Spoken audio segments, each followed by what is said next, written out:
Evropske volitve so za nami, se pravi 9. mandat Evropskega parlamenta se počasi zaključuje in začenjamo nov krog. Pred začetkom prvega ustanovnega zasedanja novega 10. sklica Evropskega parlamenta. Danes gostimo briefing z novinarji, s 3 evropskimi poslanci. Od tega imamo 2 novinca med nami. Pozdravljam takoj na moji desni, gospod Vladimir Prebilič, gospod Matjaž Nemec in gospod Matej Tonin. Tantum verde lajša bolečino in oteklino pri vnetju v ustni votlini in žrelu. Pred uporabo natančno preberite navodilo. O tveganju in neželenih učinkih se posvetujte z zdravnikom ali s farmacevtom. Onitek zdravilni lak za zdravljenje zmernih do blagih glivičnih okužb nohtov. Brez piljenja, brez odstranjevanja laka. Onitek. Resne težave imajo lahko tudi enostavno rešitev.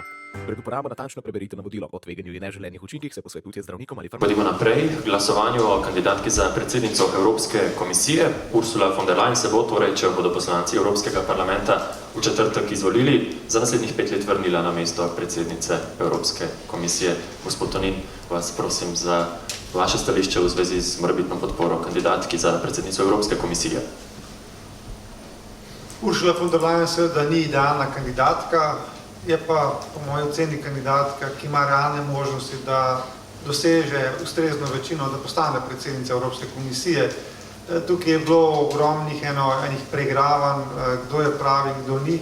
Jaz sem prepričan, da idealnega kandidata za predsednika Evropske komisije ni in da je tukaj pač potrebno biti realist. Nekateri, ki so si želeli tudi z našega bloka nekoliko bolj konzervativnega predstavnika, smo pač trčalo realnost, da teh potrebnih glasov za to vrstno izvolitev ni, ker če se štejete glasove skupaj EPP-ja, ECR-ja in pa tudi novih patriotov, pač ustrezne večine 361 poslancev enostavno ni. Tako da vse, kar se tiče predsednice Evropske komisije, bo potreben nek širši kompromis, neko širše soglasje in kot se morda sedaj zdi, bo Ursula von der Leyen tista, ki bi uspelo preseči teh 361 glasov. Gospod Nemec. Gospa von der Leyen ni nenapisan iz papirja, lahko jo sodimo po njenem delu ali pa ne delu v zadnjem 5-letnem obdobju. Pred 5 leti je bila za nekaj glasov izglasovana, mislim, da je bilo teh le 8 v njeno prid. Mi smo opravili temeljit pogovor, pred dnevi je obiskala našo skupino. V 3-urnem pogovoru je odgovarjala na mnoga vprašanja. Za nas je zelo pomembno bilo vprašanje njeno morebitno sodelovanje, sodeč po preteklem sodelovanju z skupino ICR in odnos do patriotov, ter seveda mnogo drugih vsebinskih vprašanj, tudi vrednostnih vprašanj. Jaz sem postavil tudi nekaj vprašanj za nas zelo pomembnih, kajti izkazala je popolno ignoranco do odločitve Evropskega sodišča leta 2022, ko je utemeljevalo, zakaj je delovanje avstrijske vlade nezakonito, ko je leta še kar naprej podrešuje nadzor nad slovensko-avstrijsko mejo. Tukaj gre za principe, gre za vladavino prava, gre za to, da komisija je tista, ki mora skrbeti za to, da se ta implementira v evropsko zakonodajo in v tem primeru je popolnoma pogrnjena. Ter seveda tisto, kar je vrednostno zame, osebno zelo pomembno. Mi smo včeraj praznovali obeležili smo spomin na pokol v Srebrenici. Sodimo za neko refleksijo, neko dogajanja na Balkanu izpred nekaj desetletij in kako bodo sodili ljudje naša dejanja, ko se bomo spominjali dogajanje okrog Gaze. In moram reči, da so odgovori bili zelo stihijski in v nobenem delu me niso zadovoljili. Skupina socialistov in demokratov še opravlja temeljne razgovore tudi znotraj svojih delegacij, v kolikšni meri bo von der Leyen dobila podporo z naše strani. Tako da tukaj moram reči še kar nekaj nejasnosti. Jaz gotovo glasa za gospod von der Leyen ne bom dal. Gospod Prebilič. Ja, hvala lepa. Mogoče, kar je bilo povedano sedaj, mehen popravek na Srebrenici je bil genocid, ne samo masakr in pokoj, se pravi stvari treba pomenovati s pravim imenom. Torej, kar se tiče nas zelenih in mene osebno, lahko povem, da tukaj enostavno ne more računati na novo podporo in tudi ne na moj glas. Razlogi so to, kar je bilo povedano že prej, absolutno tudi sam delim, imam tukaj ogromne zadržke. Na povrh tega, kar je bilo povedano, dodam še 3. Prvi, ki je vsaj za mene zelo problematičen, je, da se gre v neke vrste redefinicijo zelenega dogovora.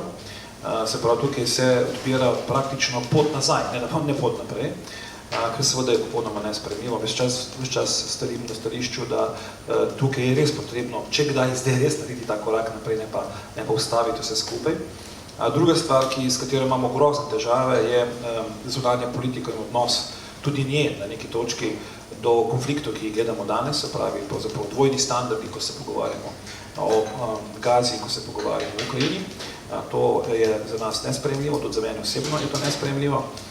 Tudi nekaj neodgovorjenih vprašanj že iz časov prejšnjega mandata, zlasti, ko se pogovarjamo o relaciji do Pfizerja in pa nekaterih drugih tem, ker še danes nimamo epiloga na to točko. Namreč naše stališče je, da Evropska unija mora ponuditi v naslednjem mandatu kar se da transparentne in verodostojne zagovornike. Ljudje imajo tukaj že zdaj zadrego pri zaupanju in nadaljevanje politike, ker zaupanje očitno ni, se mi zdi popolnoma zgrešeno. In seveda zadnja stvar, ki je tudi za mene problematična, zelo veliko se danes pogovarjamo o oživitvi evropskega industrijskega kompleksa in to zelo na hitro. Ne vem, verjetno si spremljate, kaj se v Evropi trenutek dogaja. Mislim, da 14 dni nazaj je Leonardo podpisal tudi pogodbo z Rheinmetallom, se pravi, grozd, oboroževalni grozd se je že pripravil na izdatne investicije, ki jih bodo plačali tisti, ki tega grozda nimajo, oziroma bom jasen, plačali ga bomo mi, drugi bojo pa na tem fajn zaslužili. In tukaj imam jaz veliko dilemo. In tukaj z teh stvari ne moram podpreti, sem bil tudi jasen. V sami grupi smo se pravzaprav razdelili v 2 tabora. Imamo en tabor, ki je bolj nemško govoreč, kjer seveda je ta podpora mogoče malo boljša, oziroma se nekaj ne kazuje v tej smeri. Večina nas pa te podpore ne bomo mogli zagotoviti iz prej navedenih razlogov. Tudi še dodam sem še eno misel. Zdaj vsi veste, da se vlade poenotile okrog imena Ursula. Jaz mislim, da je ta postopek treba tudi enkrat malo revidirati. Namreč, veste, potem se vedno parlament znajde v situaciji, ko smo potisnjeni ob zid, morate glasovati, ker smo se mi že dogovorili. Ali pa ne smemo odpreti tega pogovora ponovno, ko se bo vse ustavilo. Veste, takšni argumenti so zelo podcenjujoči, kada se pogovarjamo o demokratičnih procesih. Ne smemo namreč pozabiti, da za razliko od vlad smo parlamentarci izvoljeni neposredno v parlament, ostali pa več ali manj posredno. Torej, ne moramo pristati na situacijo, morate glasovati, ker je vse dogovorjeno. To je zgrešen pristop in mislim, da je res čas za malo bolj svežega vetra v relaciji znotraj Evropske unije.